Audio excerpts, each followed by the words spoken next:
So the purpose of this session is really looking at AI and social compliance auditing.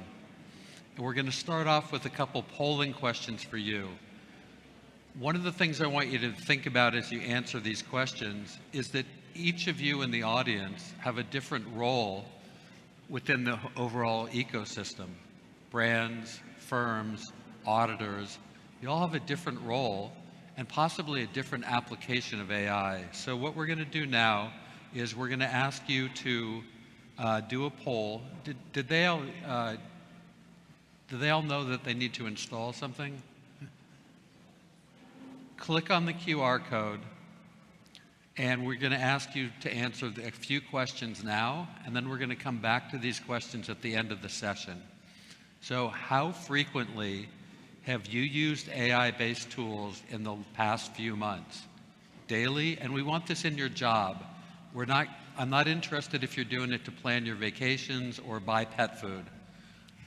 So we got people, wow, look at this, early results. Oh. Daily is still pretty far up there.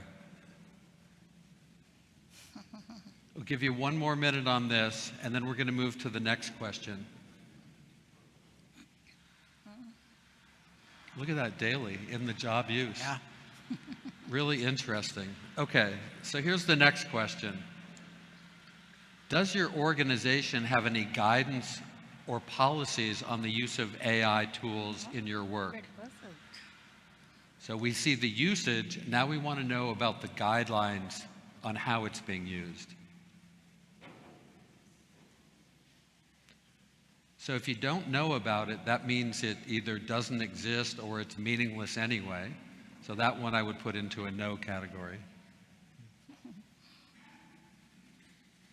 We'll just do another second on this. We just want to get a feel for what's happening now, and then we're going to dive into it. I think that's enough time on that one. One final question. How do you currently feel about the future impact of AI on social auditing? Excited, cautious, neutral, concerned, or uninterested? And I hope to see 0 on uninterested stay at 0. There's no all of the above. That's good. So quickly, each of you, Greg, what do you see here? Then we'll go down the group. What do you see in these results? I see some auditors because they're cautious. Shami? Yeah, I even see the brands and the retailers on the other side, cautious. And Jacob? Absolutely the same. I think people are right to be cautious, actually. Yeah. Okay. So the way we're going to structure this session is I'm going to talk a little bit at the beginning to set some context, and then we're going to go over to our panelists, and each of them has a different view on the role of AI in social auditing. We're going to hear the pros and cons of it, and hopefully we'll try to come towards some kind of consensus over time, but we may not. We may end up with like 2 camps of pros and cons. So from a context standpoint, one of the things that drives me crazy is people talk about AI in a monolithic way. They say AI is this or AI is that. It's not monolithic. There are very specific types of artificial intelligence that are used for different purposes. At the simplest level, generative AI is very different than machine learning based AI that's doing data analysis and things like that. So if we look at Gen AI, which is probably the more applicable one for social auditing, I want you to be thinking about the role it could play in different parts of the social auditing process. Because you have the brand's role in how they would use AI in managing a program is very different from how an audit firm would use AI, and certainly different from how an auditor would. And what about the collaborative programs? All of them are going to have different applications and uses of AI, ranging from report writing to data analysis to pushing out messages. I mean, a simple thing, a regulation changes or a company changes a code of conduct. If I'm Barbara with Walmart, code of conduct changes. I want to communicate that to 100,000 suppliers around the world. Using Gen AI to be able to customize a communication to 100,000 suppliers about my change in the code of conduct and its implication to you based on what you do and where you do it is fantastic. That's a really, really simple application of that kind of technology. So what we're going to do here, we're going to focus more in on the social auditing piece, okay? And we're going to be thinking about social auditing. And we're going to have to go back and forth a little bit because the firms have a different use of it and the auditor. But we'll kick it off now. Each of them is going to have an opening statement. And then we're going to go from there and kind of have a discussion or possibly a debate on the pros and cons of using AI. I'm going to start with Greg. Thanks. I'm Greg Gardner with Arch Advisors. And I don't know anything about AI. I can't even spell AI. So I got the contrarian straw for this panel. And I've heard that some of you refuse to come up here and take this seat. Why? Isn't it obvious how terrible AI could be for our industry? So our business exists because of a lack of trust. Distrust is why we're here. If the brands and the retailers, if the people that buy social compliance audits, if they trusted their supply chain, they could call them on the phone, they could send them a self-assessment questionnaire, and believe their answers. I don't use child labor, I follow your code of conduct, I pay overtime, I don't lock the exits, no one was trafficked, no discrimination, harassment, abuse. So we live and die on trust. They hire an independent third party because they don't trust their suppliers, but they trust us because they've been spending money on this for years. Despite all the calls to end social compliance auditing and it adds no value, it's demonstrated value because the market keeps paying for it and the market's growing at, according to Ross, 5% a year. So does AI increase the trust? Do you put your business, do you put your client, the risk in their supply chain, do you let AI decide that? Or do you keep running your business the way you've been running it and doing social audits just with humans and without AI? That's a great opening position statement. We're now going to go to Shami, who has a different perspective. Thanks. Yeah, I'm Shami Singh from BSI. I would like to start saying to be resilient, businesses need to innovate. They need to be adaptive, yes, but responsibly to address the challenges coming up in the market, avail the opportunities. And so comes in AI here to support, address the challenge. We know social audits are increasing. And along with that, the expectations from the social auditors and the auditing firms to deliver impactful audits which would definitely be risk-focused and would help the businesses strengthen their systems to have those compliances. So how would an auditor, looking at the spread of the questionnaires we have in place and the scope of the social audit, AI comes in as a tool to support, facilitate, reduce the workload so that the auditors can definitely do a focused and an impact audit. But yes, it is not just about using AI to facilitate the auditors, it is using them responsibly, having a good governance, having controls around it, and definitely being transparent with the brand, the retailer for whom the audit is being delivered, having those confidentiality disclosures in place. So this is what I would like to leave here, saying we need it, but we need to do it with responsibility. I think that's a key point that you brought up around the responsible use. And you also highlighted a couple specific applications of it. Jacob, how would you see this? I prepared a statement for it. I gave this some thought. Tell you a little story. Back in late 2022, everything kind of shifted for me. ChatGPT came out, and like everyone else, I opened it just to see what it was. Within minutes, I knew this wasn't another gadget or trend. It was a fundamental change in how we think, how we learn, how we work.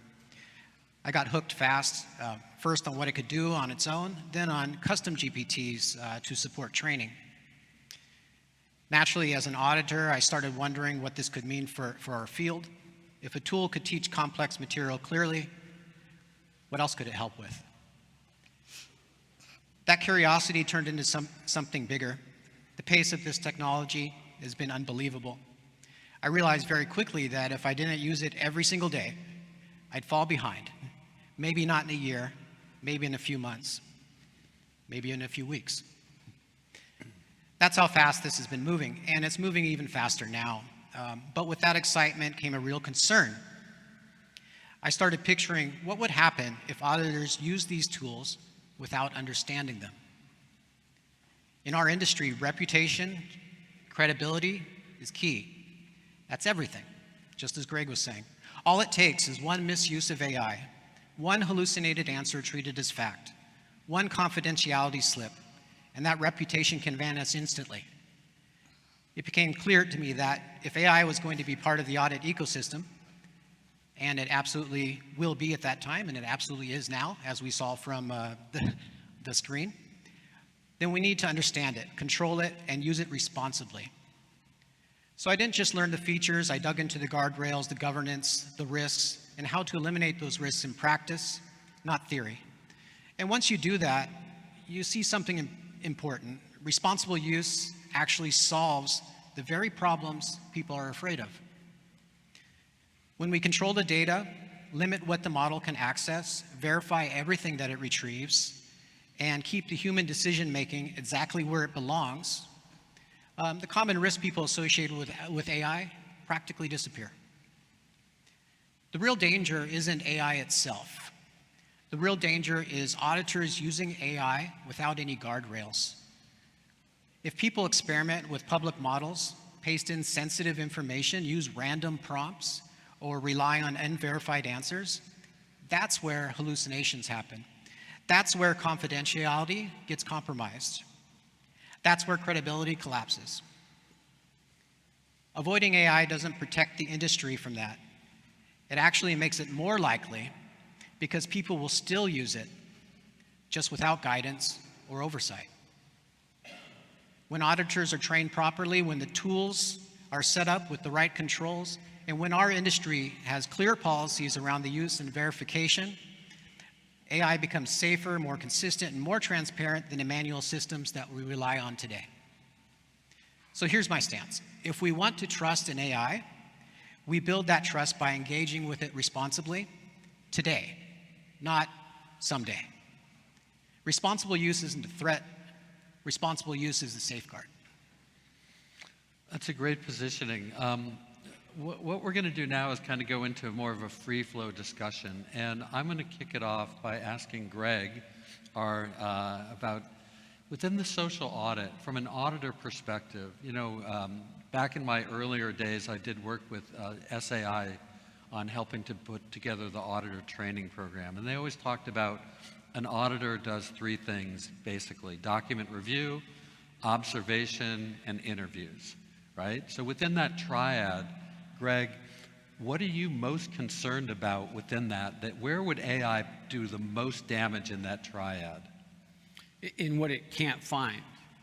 So you could use AI for the payroll, you could use it to look at the HR documents.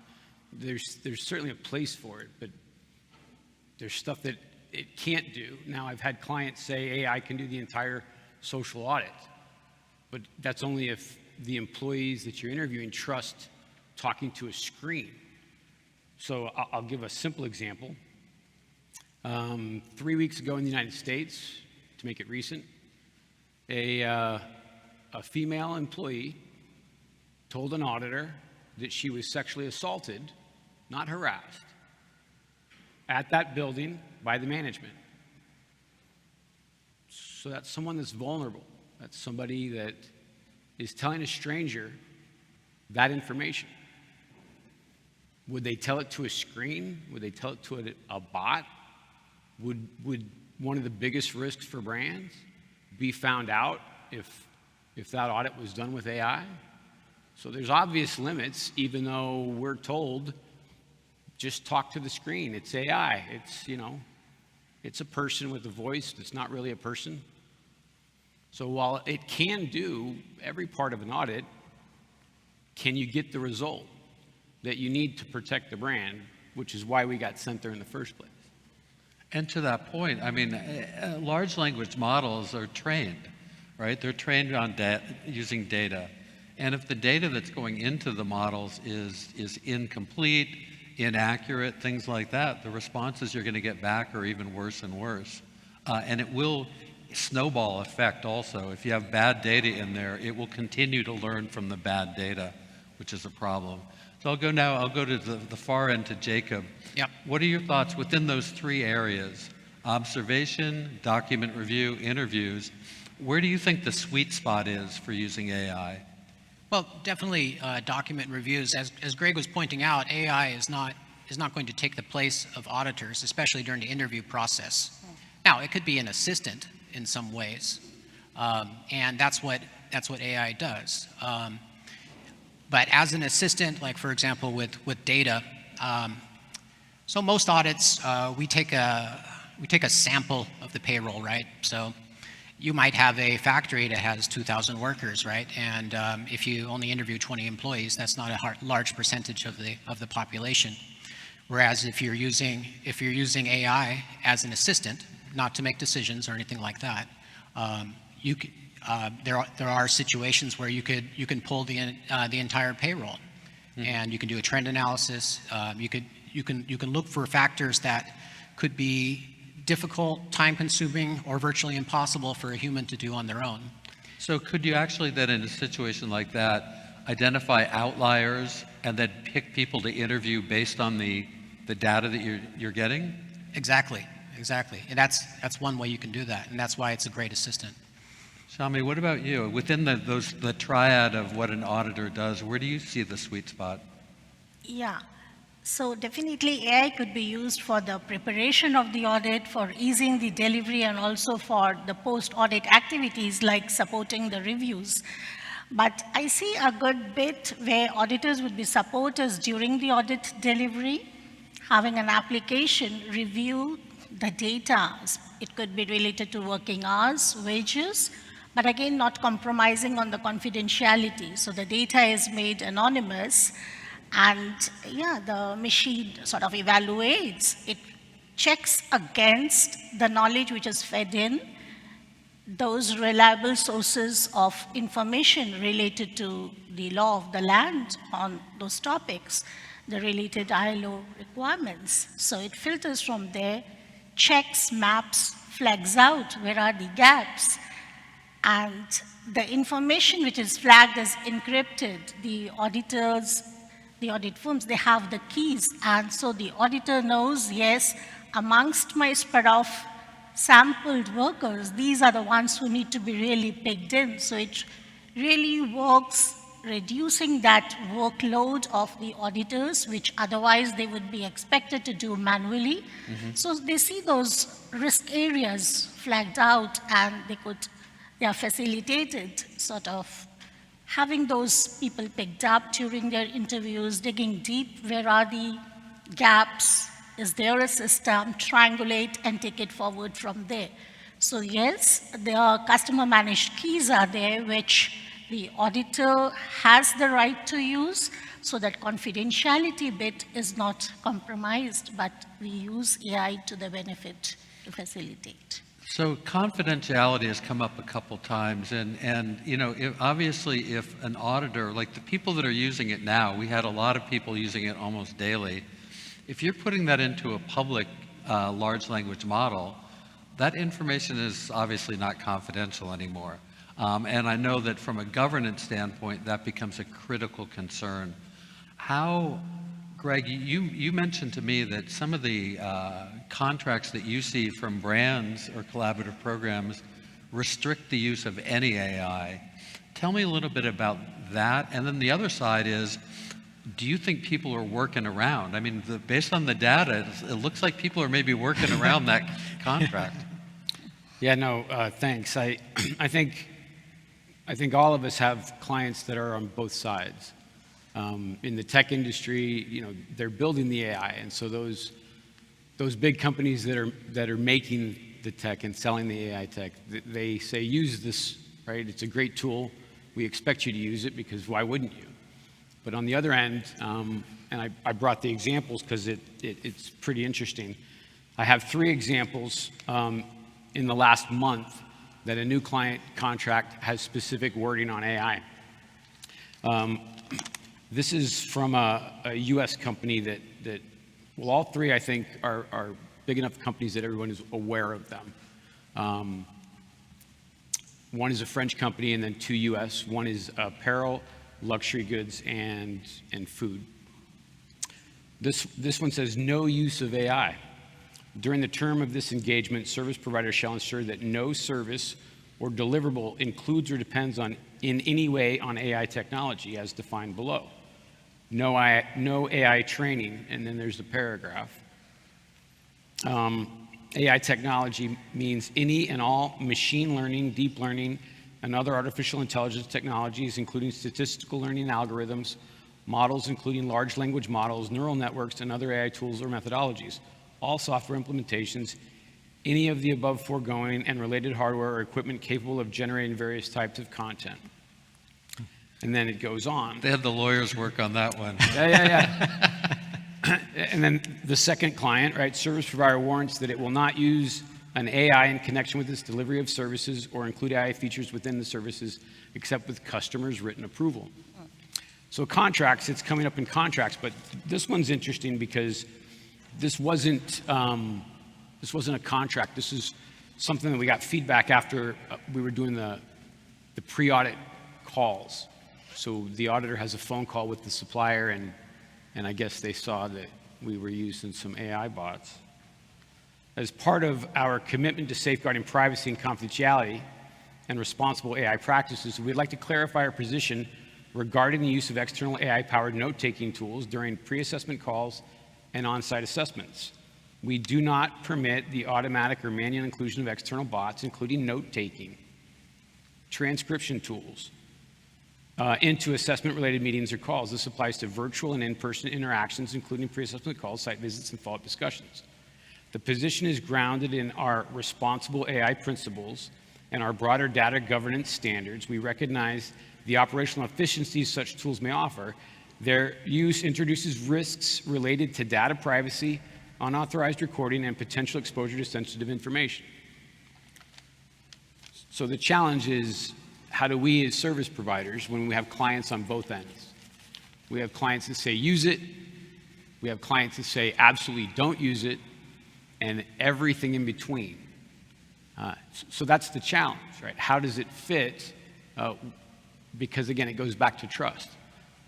What I read are clients that don't trust AI yet. They're not ready for it, and they've got a position on it, and it's a written position, and the lawyers have weighed in, and so if our auditors are already using it, and our auditors are already using it, whether we've asked them to, told them not to, have a policy, don't have a policy, they're using it. And so that's the challenge, is how do you not breach the trust with the client that doesn't want it used? And once it becomes part of a standard operating procedure, when it gets into the workflow of how people operate, it becomes really hard for them to say, well, on this audit, I can use it. On this one, I can't use it. That creates what I call a workaround culture. And I see companies around the world that are really good at developing workaround cultures. So I'm going to go now to Shami first on this one. What do you think about how do we start to balance between the positions? How does the auditor and the audit firm, they're kind of stuck between these two. How do you think they can move forward in a way that's practical and reasonable? Yeah. So, yes, there needs to be a well-defined policy, procedure around how audit firms would facilitate the auditors use AI. So today I think the reservations are there because of lack of policies, lack of governance arrangement around use of AI. So once that's there in place, that's taken forward to the clients, to the scheme owners, that's well discussed and calibrated, yes, those controls which the firms would put in place before allowing the use would definitely help address this. Jacob, you have more of a technical background than I do on this. How would you be setting up large language models that would help to protect confidentiality? If you are working for multiple clients, Right. give people some like basic idea how that would work from a tech standpoint. Sure. First, I just want to backtrack a little bit to, first of all, I agree with Shamil over here. And what Greg was saying about the contracts. If you have a strong governance structure around AI in place, then when you're having those negotiations, you have a leg to stand on, and you can push back and say, well, what are your concerns around AI? You're afraid of hallucinations. You're afraid of confidentiality. Well, these are the controls and safeguards. These are the guardrails that we have in place. And to answer your question, how would we set that up? And again, you can explain this to the client as well. First of all, you have to have those guardrails. You can't use a public LLM. If you need to set up something internally so you can protect the client's information, so you can protect the workers. And any data that you have, it should be in a proprietary data system. So, and not to get too technical, but how that would work with an LLM, there's something called retrieval augmented generation, or RAG. A RAG database is something whereas a proprietary LLM can pull information directly and give you the results that you can trust. And the way it works is this information is going to be embedded and it's going to be encrypted. So even if there was any kind of security issue, whereas that database was compromised, then the information would be useless because it's anonymized. So that's how you would set it up. Yep. And once you have a system in place like that, once you have the guardrails around it, then as a company, you can use the expertise within your company to decide what data goes into here and what data does not go in. And it's a learning process, right? You start using it in the beginning for, well, let's say, for example, you have a database that has the client's code of conducts and all of their client guidelines all in one place, and it's automatically updated whenever there's some issues. So all your entire team has the same information. If you have that in place, then it's so much easier, and there's less risk of error of someone conducting an audit using a previous version of the code of conduct, for example. So I want to go, one of the things I heard yesterday in the auditor sessions was report writing. You know, and a lot of you, the auditors, you end up writing reports late at night or on weekends or things like that. I'm now going to ask the panel about the pros and cons of using AI in report writing, assuming the audit's been done. You've done the interviews, you've done the whatever work was required in preparation. I'm going to go now, and I'll start with the pro side on this, to talk about how do you see report writing, AI being help auditors in writing reports that maintain quality, credibility, but maybe increase efficiency. I'll start with Shwami this time. Okay. Yeah. So we have had use of AI to facilitate, spot out the data discrepancy, which, yes, at times is missed out by the auditors looking at their regular auditing, report writing, travel. So this definitely has come to facilitation. And also check out if there are names by mistake put in the audit report, so that getting flagged out, which definitely helps auditor do correction and release the final version. And what about the accuracy of their notes or findings going into the AI? What about if it's changing the tone or the nuance or things like that? How would you protect Yeah. against that? So, yeah, so it's not left just to the AI to complete and have it submitted or forwarded to the customer, the client. It's definitely managed by the auditor. It's used to facilitate the auditor, but ultimately, yes, it's the auditor, the lead auditor who reviews, checks in what's the information, is it accurate, is it aligned to what was the audit outcome, and so it's taken as a facilitator, not as a leader, and not taking the lead on finalizing the report or submitting it.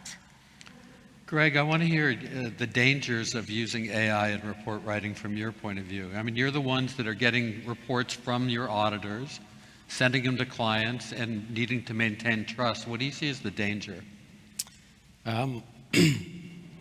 Two examples. One, had an auditor that was using AI to track the labor law, the health and safety law. So the codes were being generated through that, and went into the report. We send the report through, and the client calls us up and says, I can't find this code in the code. Like what's been cited, I don't find that. So we go back and say, what happened? And it's like, oh, well, you know, I must have picked the wrong code that my chat gave me. So whether it was human error or whether AI gave me the wrong information, we hadn't had that problem before this. And you know, in the end, the client's looking at the findings saying it cited this, and I don't find that in the law. So that's one example. And another example would be if you take 400 pages of a labor code or of a health and safety code, if you take all that information and you load it into your AI, you're going to get more findings at every audit. And are the clients ready for, well, we've been doing this facility for 10 years, and they go from 20 findings to 5 findings to 2 findings, and then they just under 5 all the time, and now they've got 100 findings because every page of the codes were reviewed by AI, and they found stuff that the auditor didn't have that much time to look at. So when the system's built properly, the challenge is what's that going to do to all the clients? They're like, oh my gosh, it's worse than I thought, and how come nobody ever told us? Interesting. Jacob. Yeah, I would say in that case, if you have a proper governance structure in place and you have traceability, meaning that that RAG database I was talking about before, you can have specific system instructions, whereas you put in information and it comes back and it gives you the source of the information. Because as Shamil was saying, it's always the auditor that's accountable, right? It's the auditor's responsibility. The AI is just providing the information. The auditor makes the decision. And once that data is available, then the auditor can determine, okay, which of these are the real risks, what are the nonconformances, and to address what you were talking about, now we have 30 possible nonconformances rather than 2. There needs to be dialogue, right? If you have a governance structure in place, the brands that you're dealing with, if you're a firm, for example, they should understand that. You say, well, look, we have a much more airtight system now. We're much more thorough with our audit process because we're using AI now, and this is how we do it.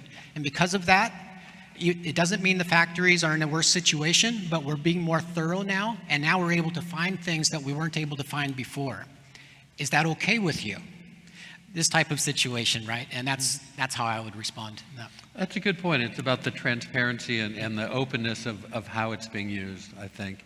So one of the things that I've been thinking about a little bit is yesterday they came up in some of the discussions with the auditors, and it's something I believe in, is that social compliance auditing could become more risk-based. The other work I do on compliance topics, it's always risk-based. Even the Department of Justice says anti-corruption programs should all be risk-based. So that's a well-established theory and methodology. How do you guys see AI being used to determine which suppliers or factories should get a certain type of audit or where somebody should go in depth? And I'll start with you, Greg, and you're welcome to say that's a great idea. I don't think there's any negative to it, but see if you can, I'd like to hear your thoughts on that. Predictive analysis, right? You put it all into AI and it says, here's your hotspots, here's your risks. Right. Audit these countries, these suppliers, and don't do these. Or do these in more detail than those. Yeah. So in 2008, I got a Fortune 100 client in Japan because their current audit firm was writing reports without going to the factories.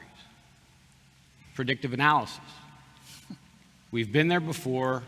We know the problems. We're just going to write the report. And that's what AI is going to do, right? I mean, it's predictive. It's not perfect, but it gives you a level of comfort, right? Right.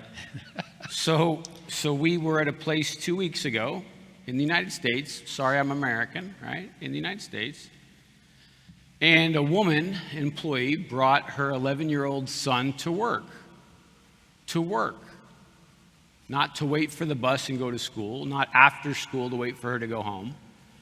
He put on gloves, PPE, and was working in an agribusiness, a commercial farm, not a family farm. If you run the human resource records through your AI, you are going to get the employees' dates of birth and the ages of the employees. And when the auditor gets lazy because they're using AI, they're not going to walk out there and find the 11-year-old that's working. Even if they're not getting paid, they're working. It's a violation of the code. So that's the challenge, is there's great benefits in the efficiencies and the time saving. Does it create lazy auditors? I mean, my kids, they don't know how to use a map. They just know how to use Google Maps. Right. They get lost because they never learned those skills. New auditors are going to be trained on AI and know the efficiencies and the shortcuts and have all of that information available, all of those laws. Will they get out of a chair and go walk the facility and find the problems? Or will they just use predictive analysis to say, okay, well, this is the nationality of the management team. This is the country that we're in. This is the supply chain that we're at. These are the buyers that have audited here before. This many employees, these languages. These are the probable findings. I'll put it in AI. Yep, it confirmed it. I'm done. Did we find the risk? Because AI is so good? It certainly gets away from the idea of social auditing as improving the lives of workers, that's for sure. I mean, it really becomes, kind of accelerates that idea of it being a check-the-box type of activity in that way. I heard that Kim Kardashian failed her law exam because she was using AI to study. Jacob, you were going to say something? I was going to make the opposite point. So there's a lot of audits that maybe are annual audits, periodic audits, and the auditor's been here before. I've been there, done that. I have the last report. I know what I'm supposed to find. And Greg, would you say that some auditors might have some blinders on what they should be, no AI involved, might have some blinders on what they should expect to find and may not look for things that... I would say that one of the most frustrating things about being at this conference is the general statements of auditors, because they're so different. Different countries, different experience levels, different companies that run differently. Yeah. And so absolutely there's good auditors and bad auditors, absolutely. Some cut and paste, use AI, don't do a good job. Yeah. But some do a great job, so much so that every year our industry grows and more people ask for this.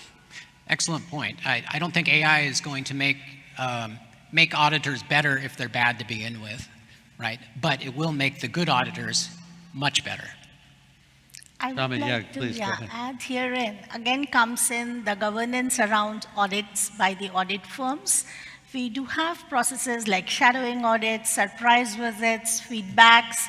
So yes, well-defined controls in place would definitely see to it that it does not work negatively, and auditors, like the audit report is produced, not going to the site. No, the point is, yes, rather how the use of application helps you surface those risks and use that to the benefit, prepare and deliver an impactful value-added audit.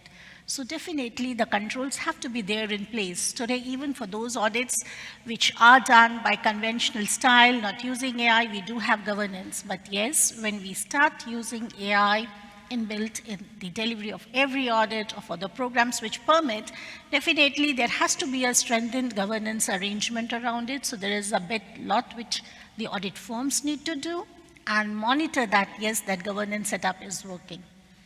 I think you brought up a good point, and we've talked a lot about, I've heard governance come up several times here. So I think, and we saw from the earlier stats that it was like 50-50 on whether the companies had a policy or any kind of governance in place. I think that really has to become part of the future. To Jacob and everybody's point, it's not going to go away. So it's really about how do you start to govern the application of it. And I think I'm going to ask the group now, and this is kind of outside of what I had thought about before, but we have different stakeholders in the ecosystem, right? And they're all interconnected. You have data flowing from auditors to audit firms to collaborative programs to brands and retailers. How do you see that governance working? What is it going to look like? What does good governance look like between all of those different types of organizations? Shami, I'll start with you this time. Yeah, thanks. So it starts with when you are developing that application. So it starts right there, what knowledge you are feeding in, the links, the list, what need to be there as a reference point when that knowledge is the application is being used to check, review those records and flag out. Starts from there. So being very crystal clear with your terms and expectations with the firm you are signing up with to have this application developed. Having that very well spelled out and being very transparent with the customers, clients, brands, you would be using AI to deliver the social audits. A good briefing, do's and do nots to the auditors who are using it. They need to work within the framework of those applications provided, controlled, and managed by the audit firms, not to just log into any of the AI like ChatGPT, draw the information and use it, because that's more risky.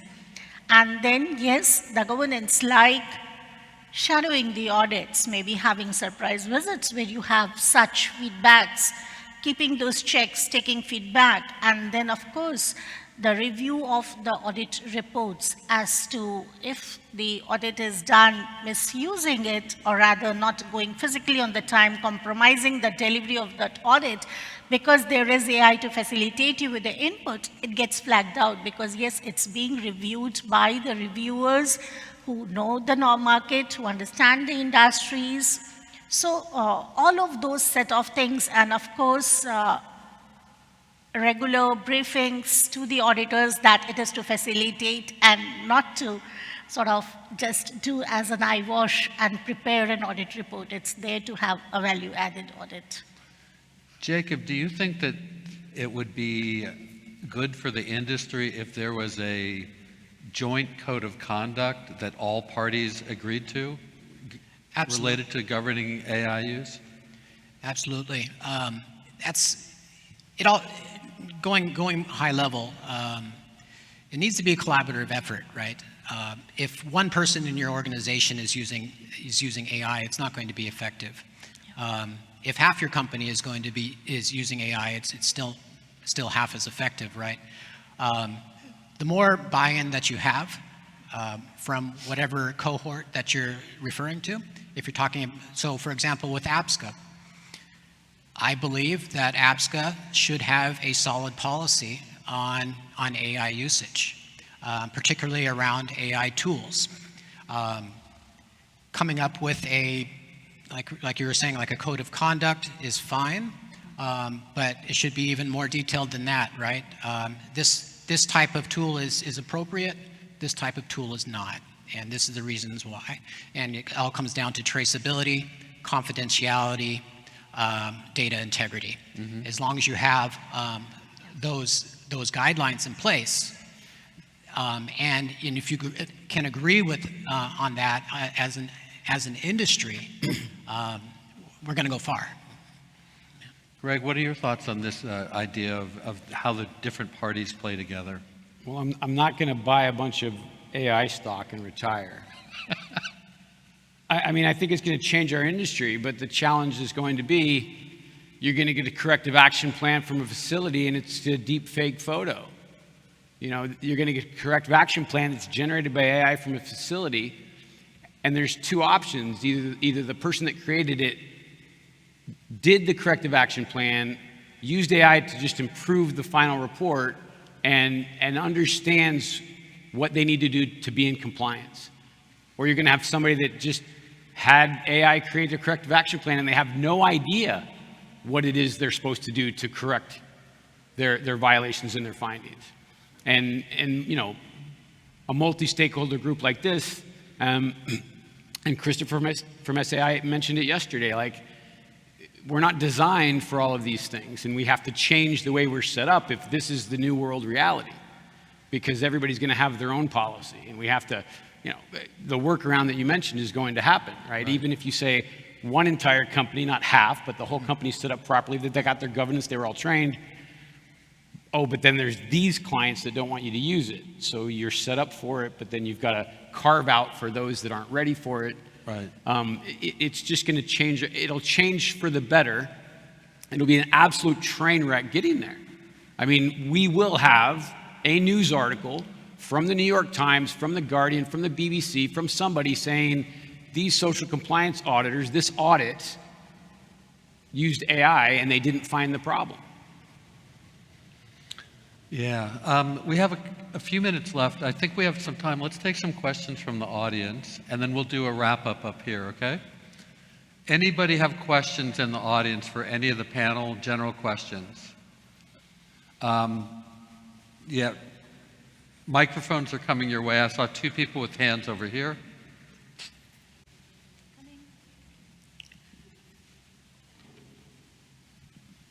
Yeah, I think there's a woman up, yeah.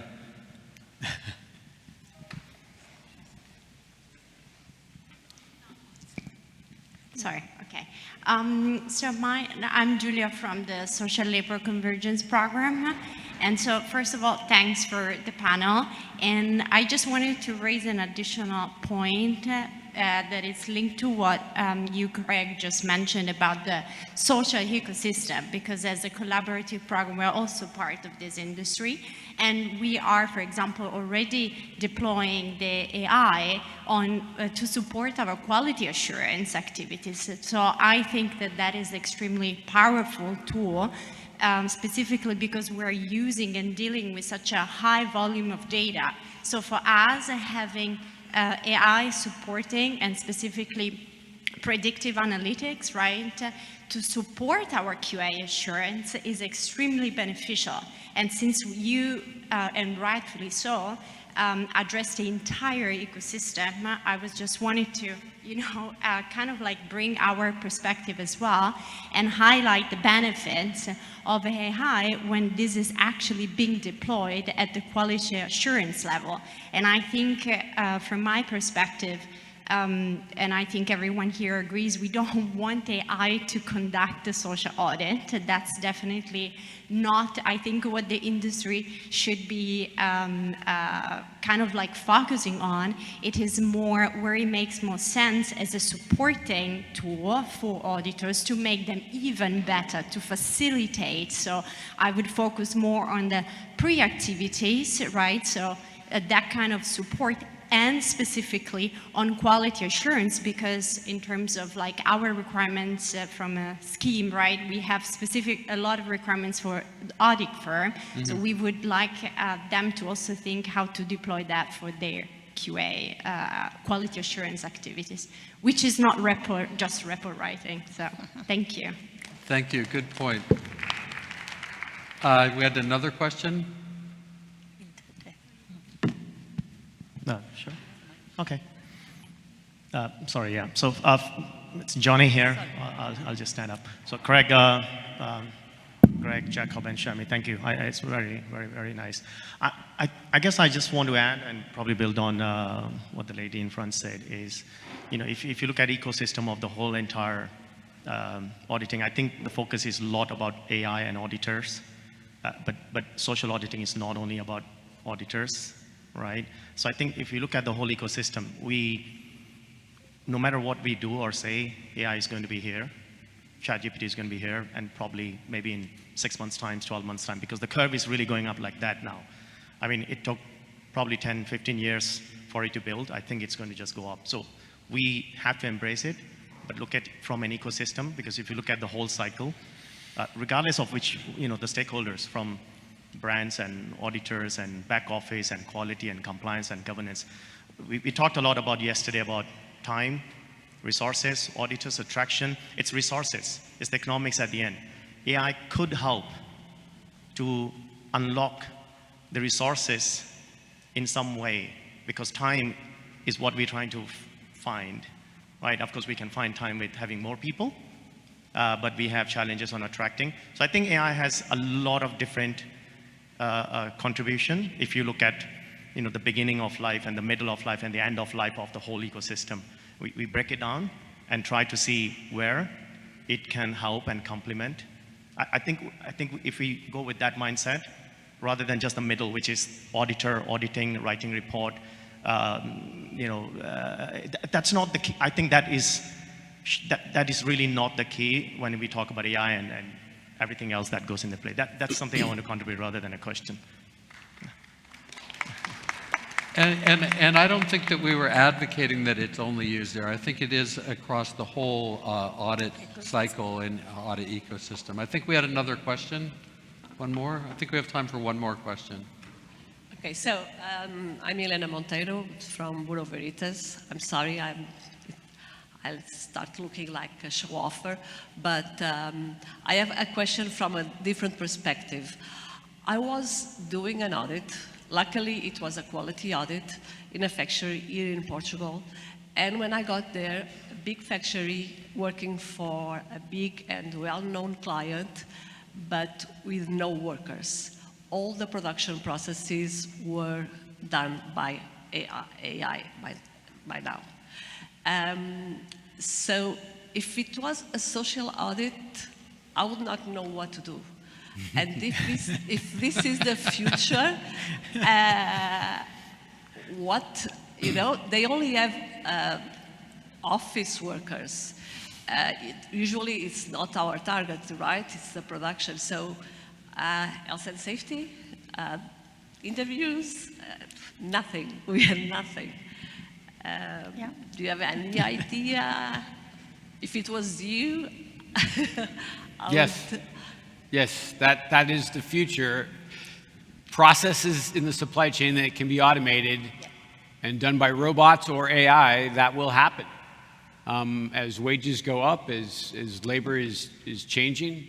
I was really surprised. I went to a dairy farm that can milk 700 cows twice a day with 0 people, 1 engineer for the machines. But no person has to touch the cows, move the cows, milk the cows. And so it can happen in a lot of different places. Buildings that are 1 million square feet that just have a few dozen workers because everything's moving on conveyor belts and generally, machinery. So yeah, I think it will change our industry as there's less. You don't need to do a social audit where there's not people. So we've come to the end. We want you to do a end of session survey again. How do you currently feel an hour later about the future impact of AI and social auditing? We're going to see if your opinion changed at all, if we've made anybody really concerned. Yeah, we have. That's good. That's good. So, and then I'm going to ask each of my group here to give a short closing statement, and then I'll wrap it up with a closing statement. I'll start with Jacob. We'll work our way back. Okay. As I said in the beginning, this has been an exciting journey for me over the past few years, starting as an auditor and a trainer, and just seeing the opportunities around AI as well as all of the concerns. I think one of the problems that we see today is people are it's becoming more accessible, right? You can do complex things with AI. Now, a layman can do complex things with AI that they couldn't do 2 weeks ago. I mean, that's how fast it's moving. And my concern, especially in this field, is because integrity is key, that if we don't have those governance structures in place, if we don't have the proper training, and we're not using the proper tools, we're going to end up in a situation just like Greg was saying. We're going to end up on the front page. We don't want that. And so that's been my focus, and that's the direction I'm going right now. Is I am very passionate about teaching companies how to use this tool effectively, and I think that's the way forward. We're not going to get away from it. It's here already. It's not the future. It's now. It's just the tsunami is here. Do you have your surfboard? You know. Tommy? Yeah, I would like to come back with my starting statement. To be resilient, organizations need to be innovative. The military systems of countries, be it North America, European countries, Asian countries, are using AI to review their data when it relates to their defense system, their battlefield, and have those as an input to draw their decisions and make policies. So why not use AI, but more responsibly with controls in place to facilitate our auditors and the ecosystem around social audits? Greg?